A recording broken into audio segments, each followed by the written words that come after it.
wabarakatuh. Perkenalkan, saya Ade Pratama Putra dari Prodi Manajemen. Di sini saya akan mewakili kelompok saya akan mempresentasikan tentang pertikaian dan akibatnya.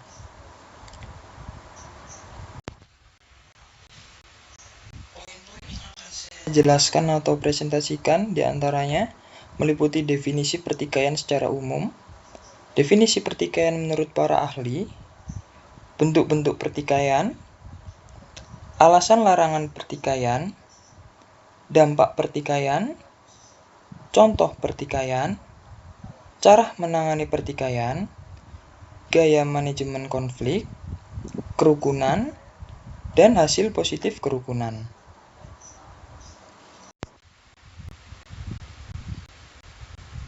Definisi daripada pertikaian itu sendiri adalah perilaku seseorang atau kelompok untuk mengalahkan pihak lain yang terjadi karena semakin tajamnya perbedaan antara kalangan tertentu dalam masyarakat. Semakin tajam perbedaan mengakibatkan amarah dan rasa benci yang mendorong tindakan untuk melukai, menghancurkan, atau menyerang pihak lain.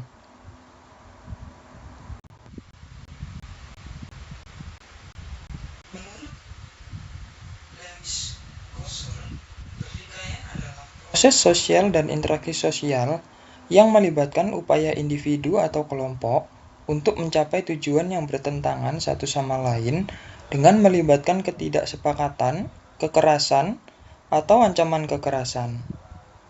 Sedangkan menurut Morton Deutsch, arti pertikaian adalah ketidaksepakatan antara dua atau lebih pihak yang melibatkan keinginan yang bertentangan atau tujuan yang saling eksklusif dan di mana setiap yang terlibat pada akhirnya merasakan ketegangan, kebencian, dan saling ancam.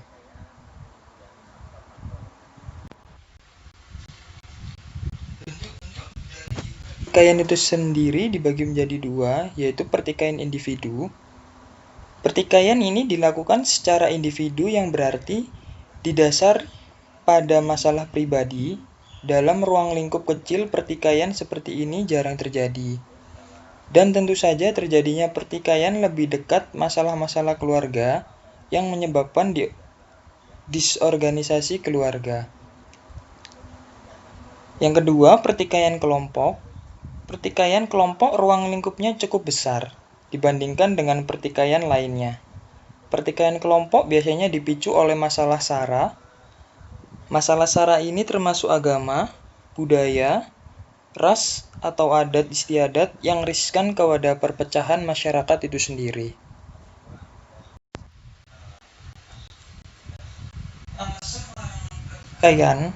Perpecahan adalah bentuk perselisihan yang lebih tajam. Pertikaian bisa berawal dari perbedaan pendapat, tetapi perpecahan lebih dalam dan merusak hubungan antar individu atau kelompok. Tidak semua perselisihan merupakan perpecahan. Perselisihan bisa terjadi tanpa harus berujung pada perpecahan. Beberapa perbedaan pendapat bisa diselesaikan dengan baik tanpa adanya pertikaian atau perpecahan. Perpecahan hanya terjadi dalam masalah prinsipil. Perpecahan biasanya muncul dalam isu-isu prinsipil seperti perbedaan keyakinan atau pandangan. Kurang memahami kaidah-kaidah perselisih pendapat, salah kaprah dalam memahami agama bisa memicu perpecahan.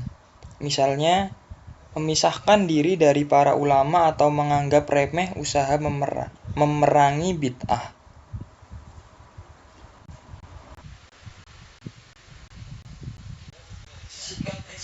Dalam agama, fanatisme golongan atau mengambil ilmu dari sumber yang tidak tepat juga dapat menyebabkan perpecahan.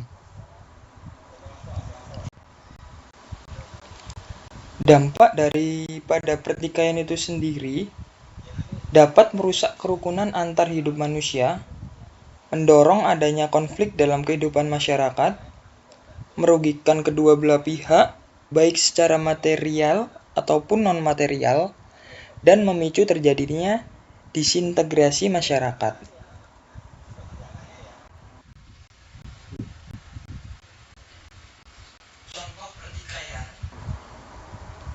1. Konflik pada remaja. Kasus mengenai adanya persaingan yang tajam antara anak-anak geng motor satu dengan anak-anak geng motor lainnya. Dalam hal ini, pertikaian terjadi atas landasan untuk mendapat eksistensi lebih di dalam masyarakat. Pengakuan secara berlebihan dan keinginan untuk menang dari pihak lain secara langsung dapat menimbulkan pertikaian antar geng motor. Yang kedua, yaitu konflik etnis dan agama. Konflik etnis atau agama yang biasanya bentuk pertikaian yang muncul akibat perbedaan suku, ras, atau agama. Contohnya saja, bentrokan antara kelompok etnis yang bersaing untuk pengaruh atau konflik antara kelompok agama yang memiliki perbedaan keyakinan. Yang ketiga, yaitu konflik politik. Politik menjadi kasus pertikaian yang terjadi dalam ranah sistem sosial kepemerintahan, seperti persaingan kekuasaan, konflik ideologi, atau ketidaksetujuan terhadap kebijakan.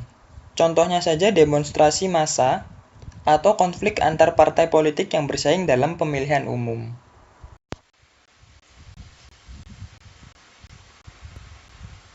Berikut beberapa cara menangani sebuah pertikaian, yaitu 1. Diskusi. Cara pertama untuk menangani konflik adalah dengan melakukan diskusi. Lakukan diskusi dengan orang yang terlibat konflik dengan kepala dingin, agar bisa menemukan solusi yang tepat untuk kedua belah pihak. Pilih tempat yang nyaman untuk mengungkapkan argumen dan keinginan masing-masing. Gunakan kalimat yang tidak menyinggung dan memancing emosi lawan bicara.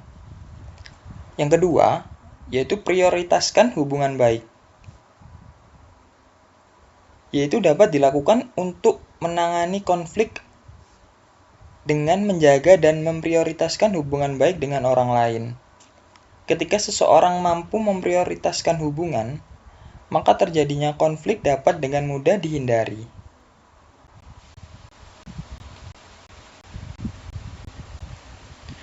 Yang ketiga, yaitu menjadi pendengar yang baik.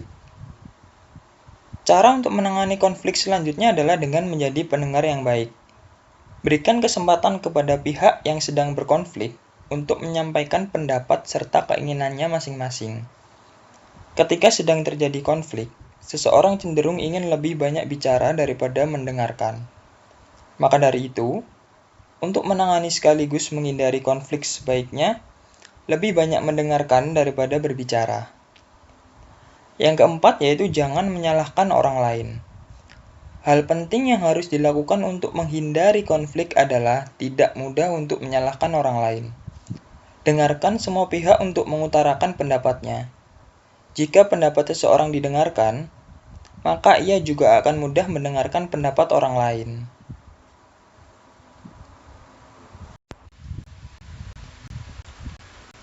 Yang kelima, pahami keinginan orang. Keinginan kedua belah pihak yang terlibat konflik biasanya berseberangan. Pahami keinginan keduanya, lalu cari jalan tengah untuk dapat menanganinya. Usahakan untuk selalu bersikap netral dalam menangani konflik, agar semua pihak merasa memiliki peran kesempatan yang sama. Yang keenam, negosiasi.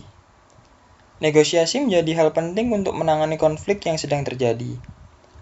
Negosiasi dilakukan untuk mengetahui sekaligus memahami agar mampu mendapatkan solusi untuk permasalahan yang sedang terjadi. Selain itu, negosiasi juga akan mengetahui letak sumber masalah sehingga lebih mudah untuk menemukan jalan keluarnya.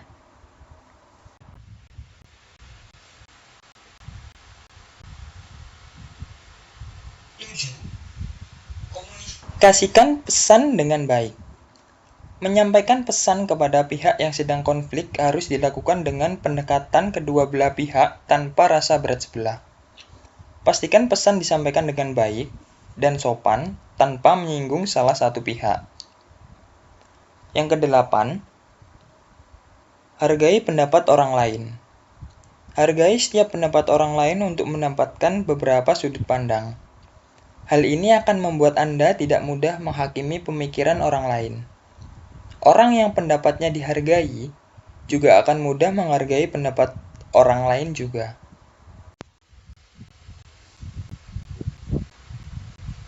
Berikut beberapa gaya manajemen konflik. 1. Gaya integrating, yaitu individu berfokus pada keuntungan maksimum dan seimbang bagi pihak-pihak yang terlibat pertikaian. Orang dengan gaya integrating berfokus agar pihak-pihak yang terlibat dapat berpartisipasi aktif dalam pemecahan masalah. Komunikasi menjadi hal utama dalam gaya ini. Caranya adalah kedua belah pihak dituntut untuk aktif berperan. Yang kedua, gaya obliging, yaitu individu cenderung mengalah dengan pihak lainnya, sehingga individu cenderung merelakan kepentingannya yang menyebabkan pihak lain mendapatkan keuntungan maksimum. 3. Gaya dominating, yaitu individu sangat menekankan kekuatannya di atas pihak lainnya dan sangat berfokus pada kepentingannya serta tidak menghiraukan kepentingan pihak lainnya. Konsekuensinya adalah individu dengan gaya ini cenderung ngotot untuk mendapatkan keuntungan maksimal bagi diri atau kelompok yang diwakilkan dan merugikan pihak lainnya.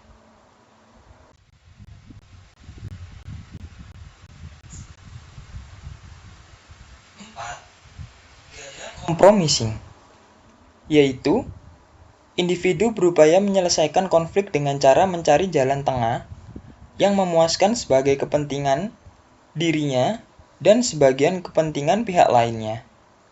Gaya ini cukup efektif karena individu dengan gaya ini cenderung berfokus pada solusi. Yang kelima, gaya avoiding, yaitu individu memiliki perilaku acuh yang tidak menghiraukan kepentingannya sendiri maupun pihak lainnya.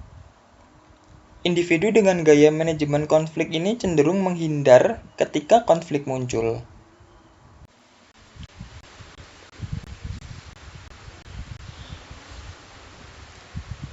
Kerukunan.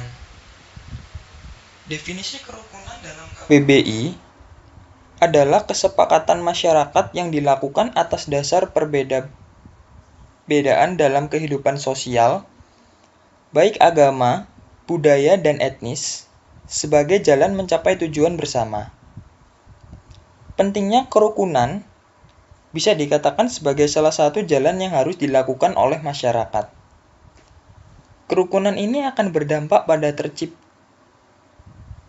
proses integrasi sosial yang dapat menyatukan berbagai lini perbedaan dalam masyarakat, seperti halnya dalam perbedaan unsur budaya, agama, etnis, dan lain sebagainya.